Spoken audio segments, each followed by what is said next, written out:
Hello and welcome back to my live stream where I talk about whatever I want to do and say and think and feel.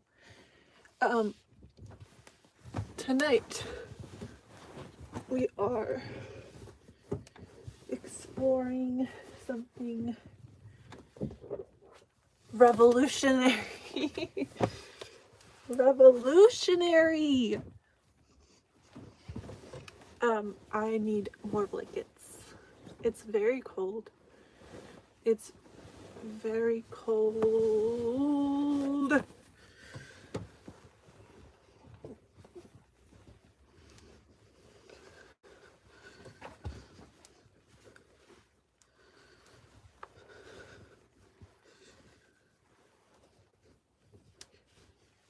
It's very cold.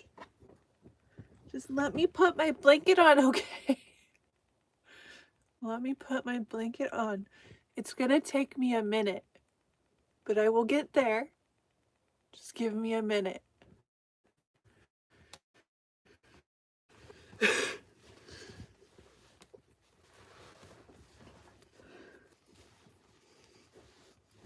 Okay.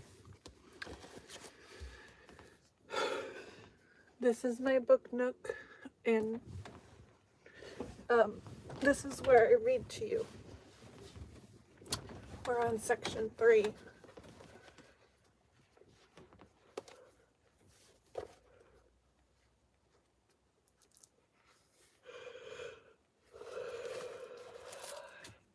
It's very cold, did I tell you? Performance and belonging. Oh man.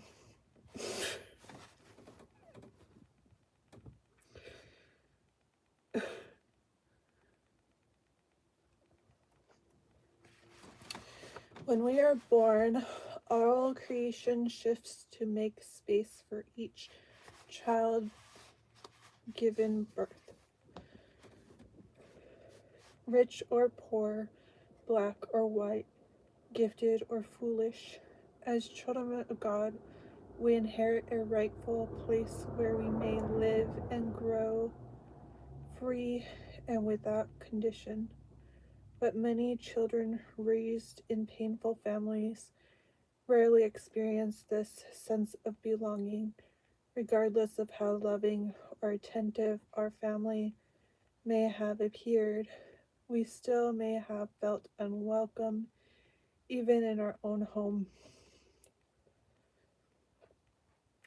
One of our greatest fears was that there would never be a place of safety, care, and belonging for us. Certainly, those of us whose families were troubled, unstable, abusive, or alcoholic rarely felt we belonged anywhere.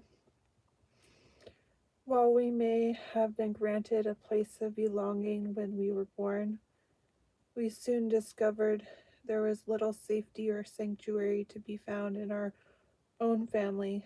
This was no place like home. Our childhood experience of belonging seemed conditional on our performance. We learned to anticipate and satisfy ridiculous demands, figure out what our parents wanted before they asked, and always try to do everything right, just so they would let us stay. But every success was temporary. There would always be some new threat to our tenuous sense of belonging, and there was rarely any sanctuary, never any rest.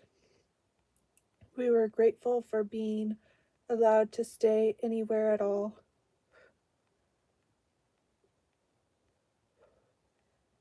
And our fears and our gratitude mingled in a confused secret litany we recited in our hearts. They let me stay because I always try to make Mama feel better. They keep me around because I take care of the other kids when they argue. and I sit up with Mom when she cries. They have to like me because when Dad yells at me, I don't cry or fight back. They like me because I never ask for anything. I know they love me because they let me stay.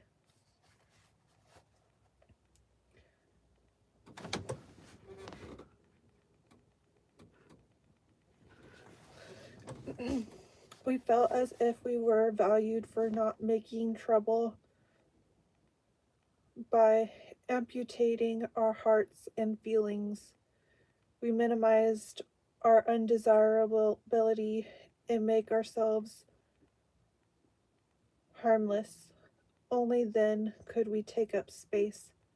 It was hard to experience belonging when our parents were so addicted, unconscious, and wounded.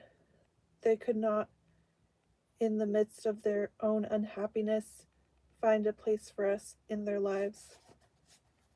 They too must have experienced great pain, disappointment, living their lives without the playful, loving company of their own children.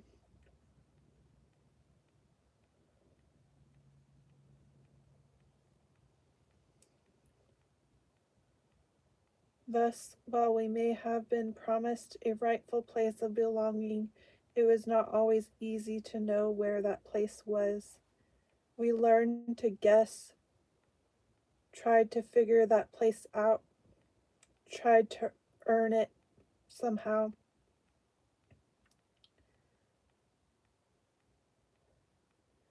But we never really felt we had captured our niche, and it felt as though we could be exiled at any moment. So we learned to grab whatever position was offered, thankful for being allowed to stay somewhere, anywhere. This is how we defined belonging, the temporary postponement of certain exile. Some tried to earn their place by being the clown, or the savior, or the invisible one in the family, and they carried these strategies into their adult lives.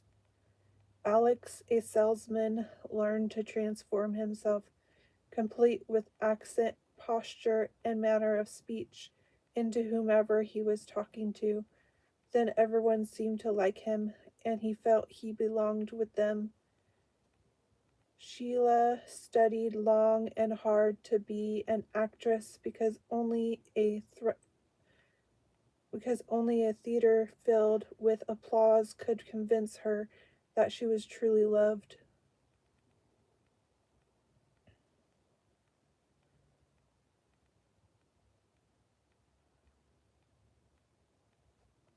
Claudia told me that as a child she convinced herself she was adopted. As far as she was concerned, she did not really belong with these people who were raising her. Every morning she would gaze out her parents' front window looking out onto the street to pick out a nicer family. Each day I'd pick out a new one. She would spend the rest of the day pretending she belonged with her new family. I was dying to be kidnapped, she said. We have cluttered our lives with these strategies for belonging, trying through some combination of performance and cleverness to make ourselves look attractive and valuable so that those who really belong will let us stay around. But trying to earn our belonging by pleasing others is like shoveling mercury with a pitchfork. As hard as we try, sooner or later it all slips away, leaving us feeling homeless and bereft of a place we can call our own.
Sharecropping. The promise of a place of belonging is difficult to resist, no matter what the price. Often we will do almost anything in exchange for a place to belong, but finding a place where they let us stay is not the same as belonging. The terrible conditions of sharecroppers in the 19th century demonstrated how fear could induce people to make painful bargains just for a place to stay. Sharecroppers were poor, often black, and worked land belonging to another in return for a small portion of whatever harvest they could produce. Nothing belonged to them, and anything kept from the owner had to be kept in secret. They had few rights, and the owner had unlimited access to the home and possessions of sharecropper.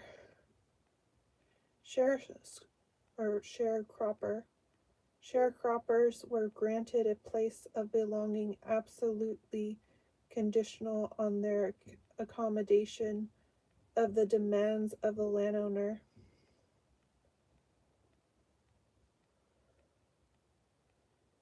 Nate Shaw, a black sharecropper working the land of a white owner in 1907, spoke of the sharecropper's contract.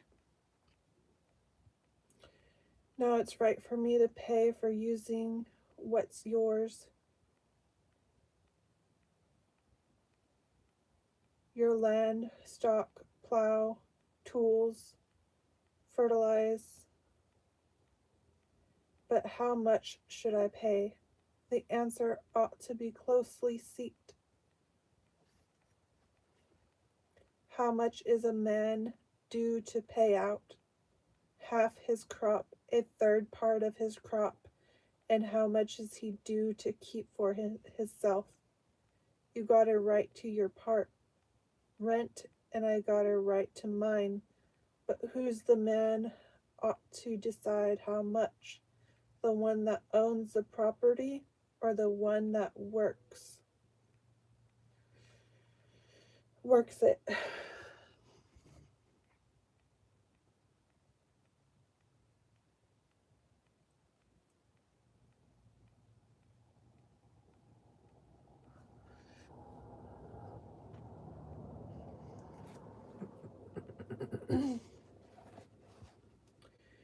In this short paragraph, Nate Shaw clearly describes a fearful bargain in which he is allowed to stay only if he remains a caretaker of someone else's belongings. He has no home, no sanctuary, no rightful place of his own. This is the sharecropper's contract, and like the sharecropper's contract, and like the sharecropper, many children raised in family pain feel they have no place of their own. They too feel in their heart that they owe someone else for their right to belong, a right that may be taken from them at any time and any place. If they don't keep everyone happy, they may be kicked off the planet. Like the sharecropper, they live in fear that they will never be allowed to belong anywhere.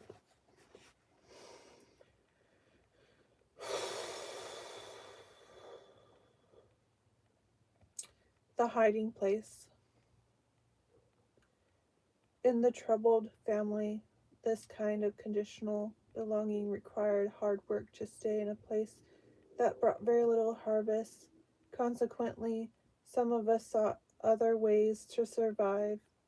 If we could not please our parents enough to earn a safe place, then we would take what seemed to be the only other choice, self-imposed exile. With a good hiding place, we could simply disappear in secret, avoiding the problem of belonging altogether. Some of us hide out in our rooms, others in books. Some hide out in the woods or in the attic. Some created a world with their pets. Still, others retreated into the television. Most of us found a secret place where we felt like less likely to get hurt, where only we and no one else belonged.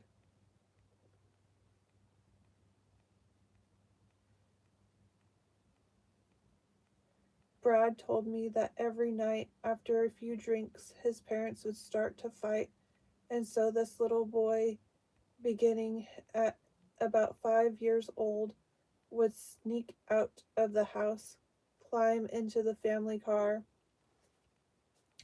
and sit there,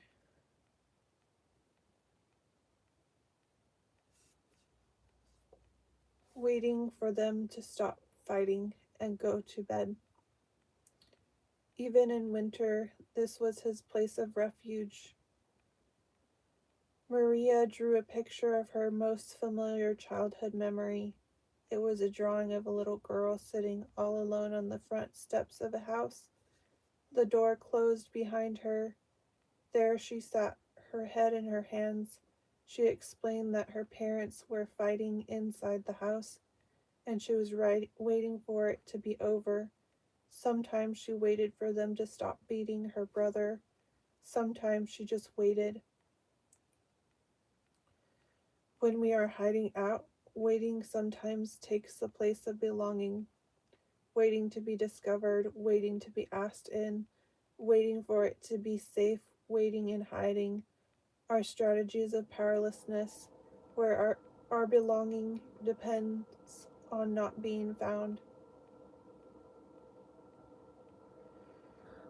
Depends on the fighting to stop, depends on when this terrible night will end. Some children choose to hide out deep in their own bodies. They were physically present and accounted for, but they withdrew so far inside that it seemed there was nobody home. Children who were painfully abused cultivated an ability to pretend to be paying attention even when deep inside they were far, far away.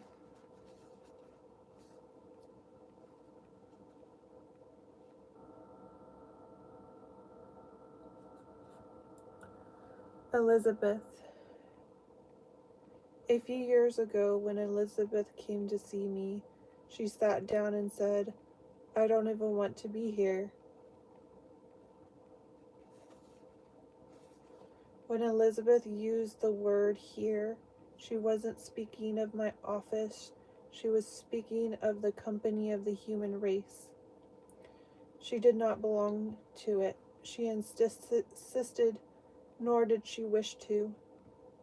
She could not justify the need to belong to a species that was so hurtful and dangerous. In some ways, I could agree with her argument.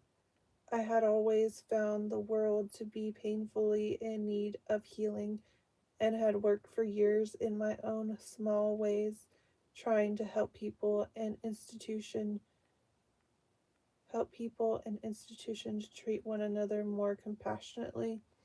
But the problem for Elizabeth was not the level of danger or safety that existed in the world. Her problem was that she had long ago stopped feeling safe even in her own body.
Elizabeth had a strong meditation practice, and she was respected by many as a teacher, healer, and friend. But there was an ache, a deep pain in her heart that had been there forever. She wanted me, she said, to help her get rid of it.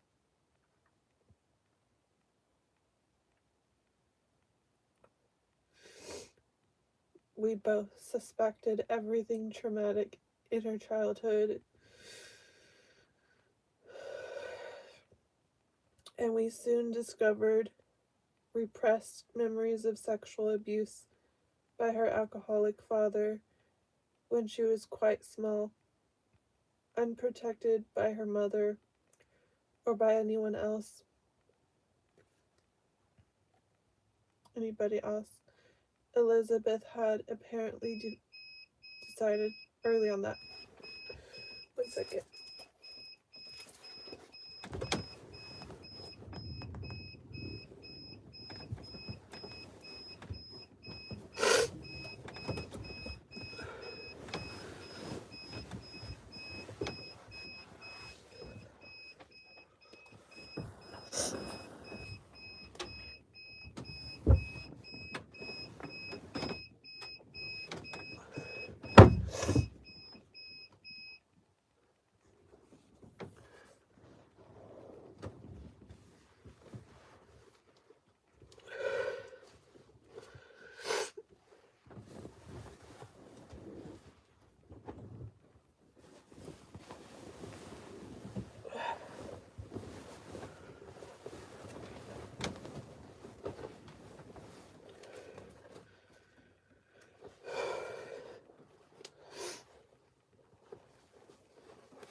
Elizabeth had apparently decided early on that it was much too terrifying and dangerous to fully occupy her body, if this world was a place where 3-year-old girls could be so painfully violated.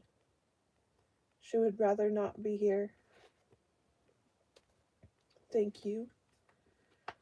She would rather not show up for her life. Like so many victims of family violence, young Elizabeth had disappeared. The terror of her childhood taught her to hide out, to refuse the invitation to belong in such a world. I remember not wanting to accept my incarnation into this body. I prayed that I could go back to start over. Back before this violation, I felt so broken, she said.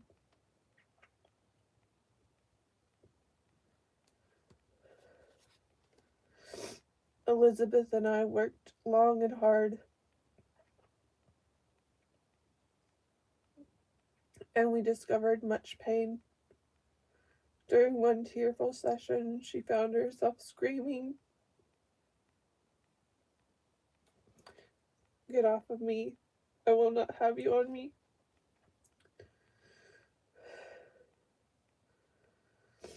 As she struggled with the images of her father's incest, Elizabeth was very brave and quite strong. Together we patiently and gently worked the soil of her heart's memory, feeling the terror, the rage, and the fears about being here and about ever again being in a target for that kind of violence.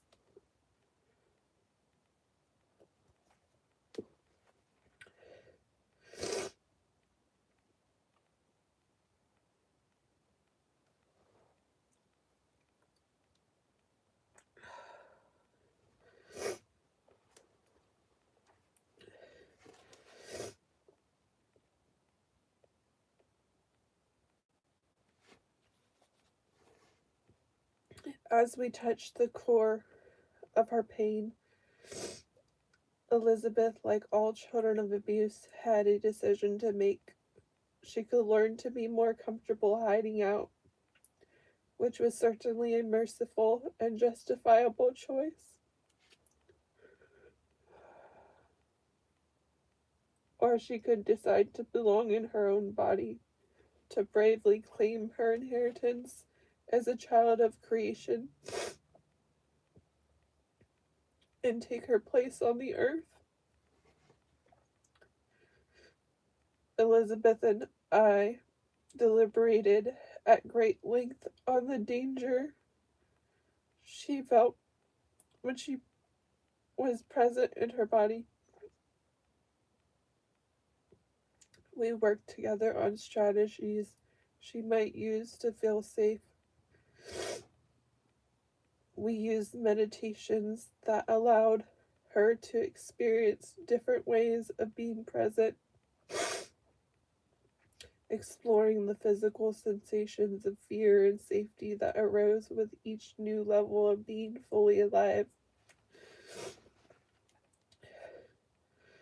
Slowly, she began to feel slightly more at home with herself.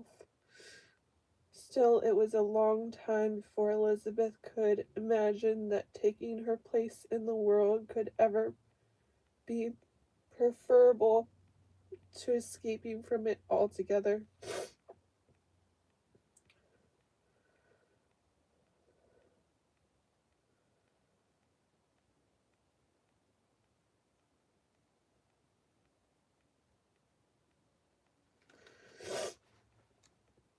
Years later, after we finished our work together, Elizabeth was diagnosed with breast cancer. This was a particularly difficult cancer, and she struggled for a long time with the toxic effects of radiation and chemotherapy.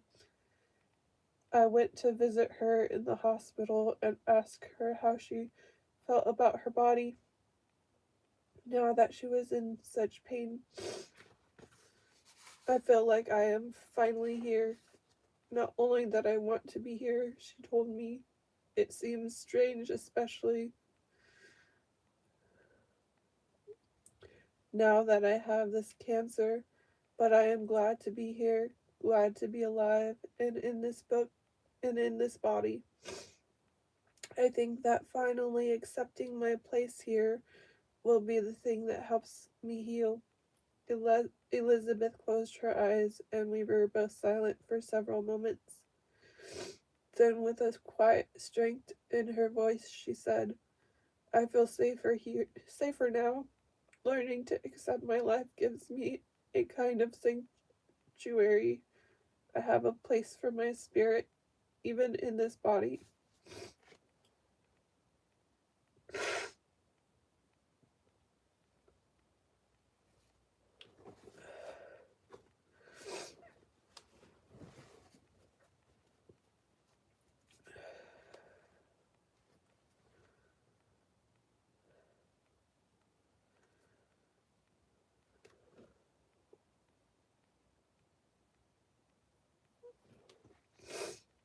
How should we feel about belonging if we either must work hard to be allowed to stay,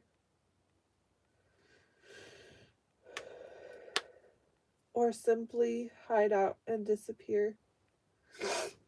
Then we rarely feel we can belong anywhere in place and safety.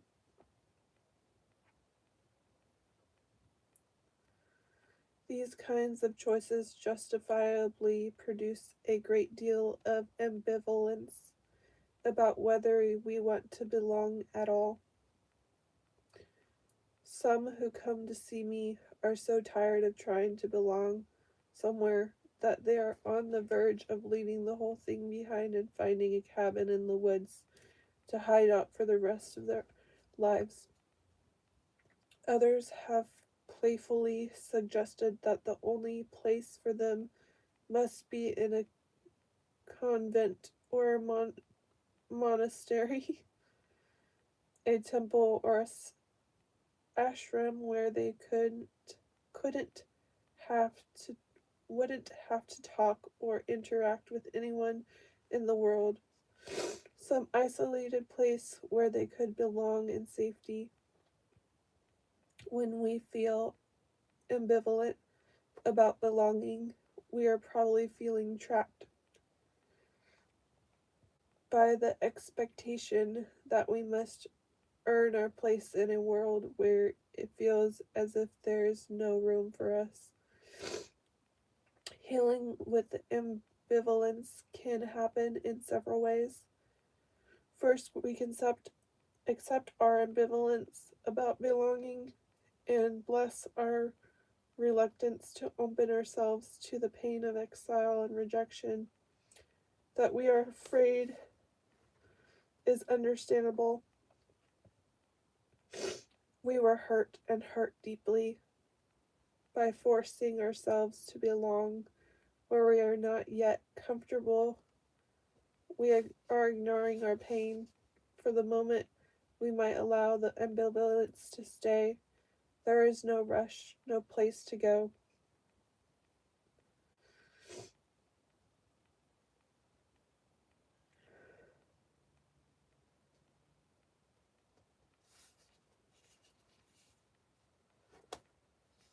The second step, however, is one that asks us to see our belonging in a larger perspective. For this, we must re envision our sense of belonging, reimagine our lineage, no longer simply as children in exile in a painful family.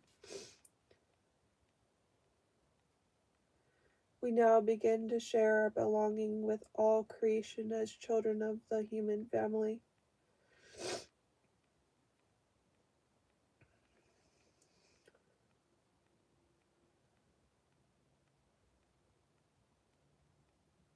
This step is awkward at first and requires practice, but it is a step that allows us to discover a much deeper, richer place of belonging without denying the real pain of our particular childhood.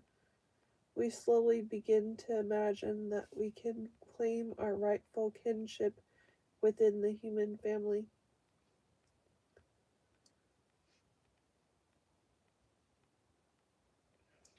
The larger family.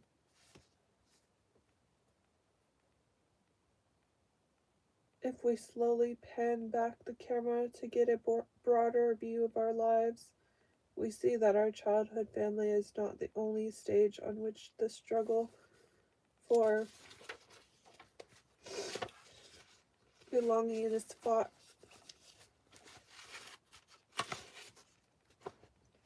Our legacy is not only about mom and dad and how they treated us and how we felt about them. Belonging is about the place we claim among our larger human family with whom we share a common inheritance. As we look, we see that the fabric of our history as a species is woven with conflicts between people seeking a rightful place, whether it was Hebrews who struggled with Egyptians, Greeks with Romans, Native Americans with Spanish, conquistadors, sharecroppers with landowners, black with Afrikaners, Hindus with Muslims, Jews with Nazis, women with men, rich with poor, or children with parents. We have been terribly clumsy in allocating a rightful place to all the children of creation. All of us need a place of safety. We all seek refuge. Our hearts all ache for home.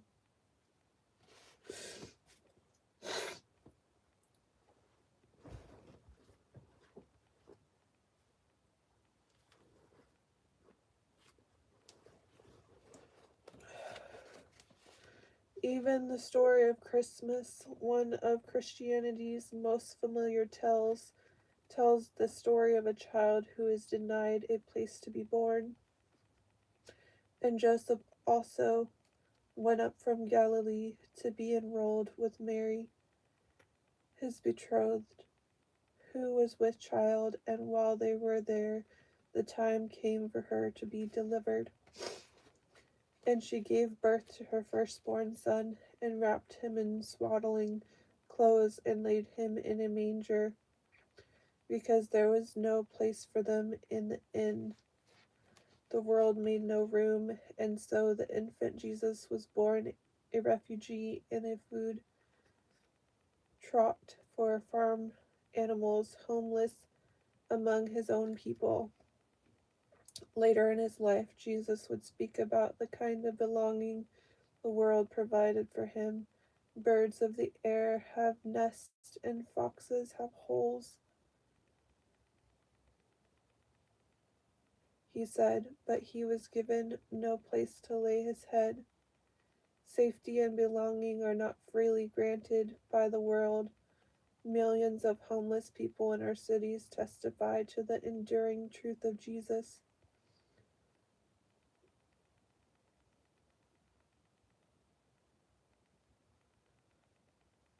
Pronouncement: hundreds of thousands of refugees in Africa, Latin America, and the Middle East reveal our inability, or perhaps our unwillingness, to provide a homeland for all our children. Any child in pain claims kinship with all others who live in exile from true belonging.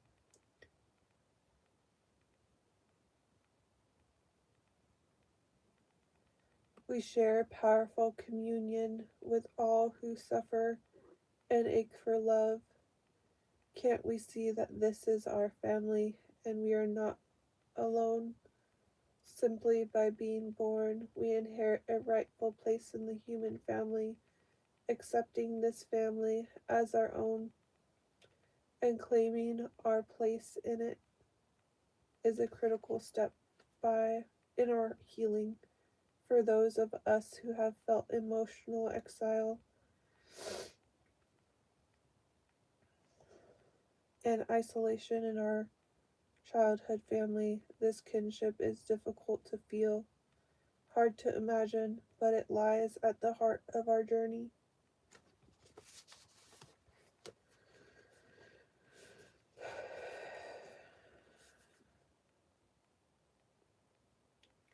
The larger work, the deeper promise. When we doubt our own belonging, we grow desperate and we learn to grab almost anything: a job, a sexual partner, a lifestyle, and make that our place of belonging. In our desperation, we lose both our serenity and our sensitivity to the needs of others.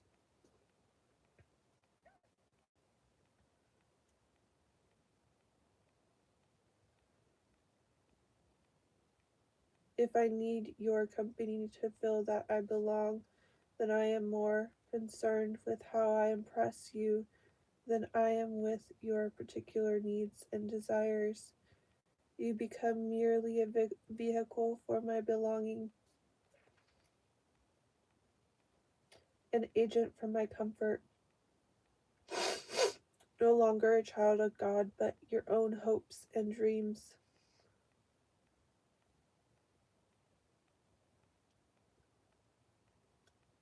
As I approach you, it is not you that I touch, it is my own desperation.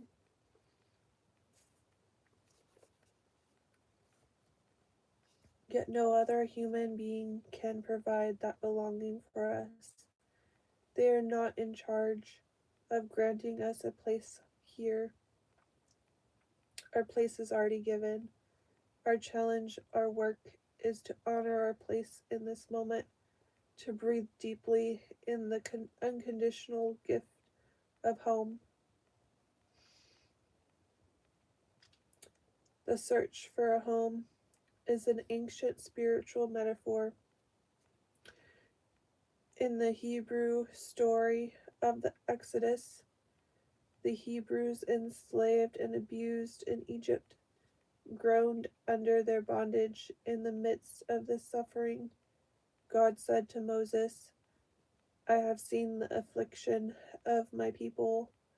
I know their sufferings, and I have come down to bring them up out of that land to a good and broad land, a land of milk and honey.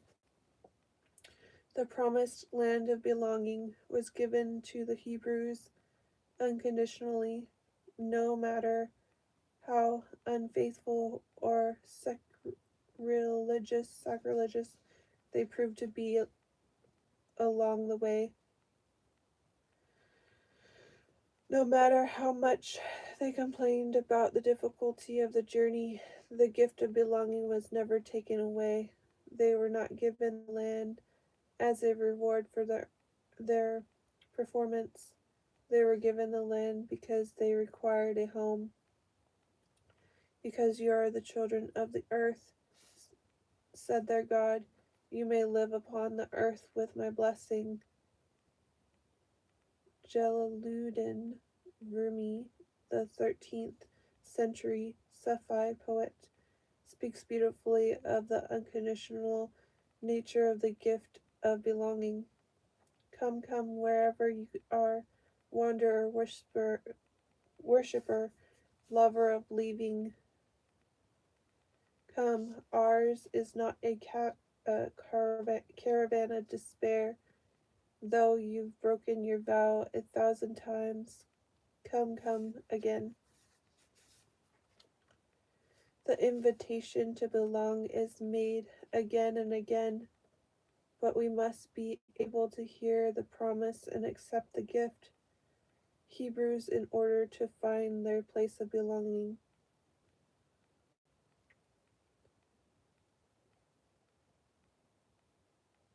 The Hebrews, in order to find their place of belonging, first had to leave their home of fear and servitude in Egypt. It requires great courage to leave behind our fears and habits, our familiar strategies, and our great performances designed to impress others.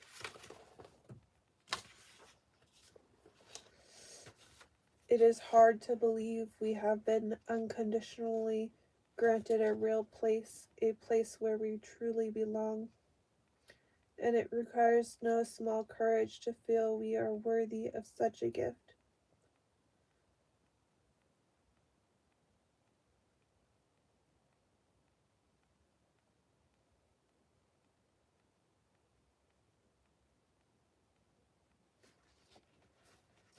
Of course, the journey to our new home need not always lead to a separate country or place. Sometimes it leads us to a still small voice within our souls, a place of belonging as sure and quiet as our very breath. The Hebrews used the same word, ruach, for breath and for spirit. When there is a place for breath in our body, there is a place of belonging for our spirit. We may begin to feel our belonging in the breath. Here we may take sanctuary. Here we begin to feel our place in creation.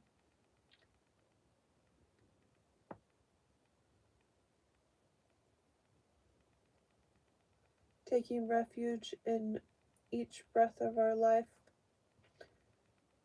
in each beat of our heart, we find a quiet place of belonging. This refuge, this sanctuary, is neither given nor taken away by the chaotic demands of an unpredictable world.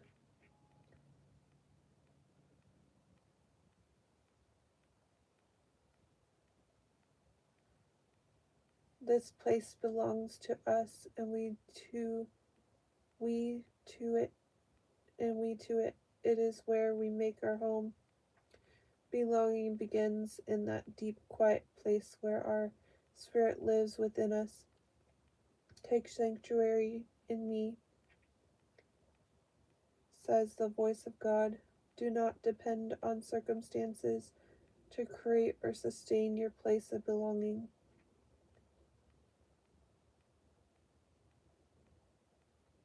but rather make your home in the unchanging breath of the Spirit that lives within. Claim your home, claim your belonging. With each breath, you have been promised a place where every breath you take will be shared by all creation. The kingdom of God is within you.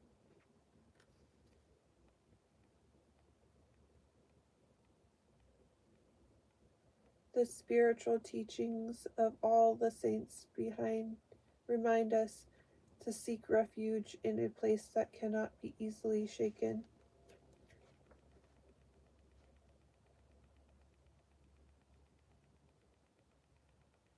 In Buddhism, students of meditation begin their practice with a vow to take refuge in the Buddha. To take refuge in the Buddha is to take refuge in the qualities of love and compassion, wisdom and fearlessness that the Buddha embodies. Here we make our home in the seed of enlightenment that is within ourselves.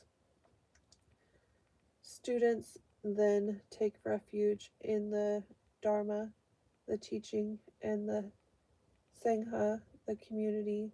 Thus, at the onset of meditation, we take our place of belonging in the heart of the Buddha, his teaching, and the community with whom we sit. Together we belong in this moment, in this breath, we are home. Whether we take refuge in the Buddha, make our home in Jesus, or find sanctuary in our own breath, we are gently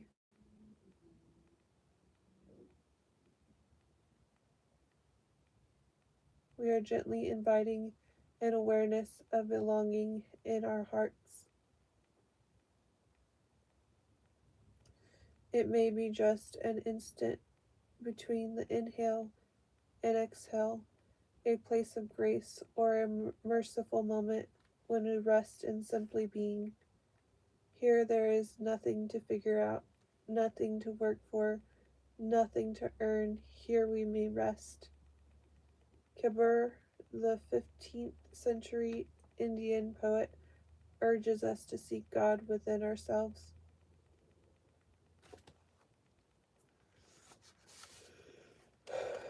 Are you looking for me? I am in the next seat. My shoulder is against yours. You will not find me in stupas, not in Indian shrine rooms, nor in synagogues, nor in cathedrals, not in masses, nor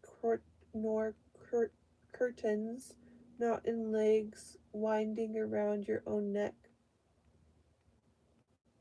nor in eating nothing but vegetables. When you really look for me, you will see me instantly. You will find me in the tiniest house of time.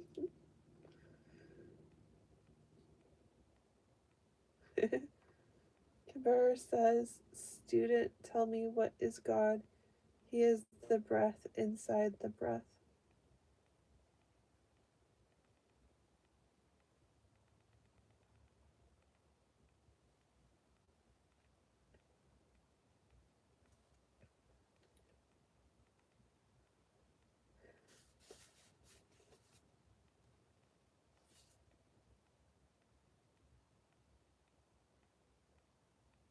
Okay, that's all.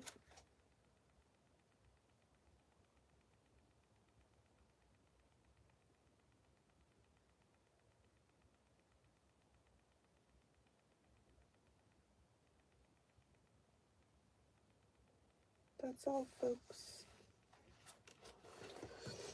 3 is good. The number 3 is good.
Okay.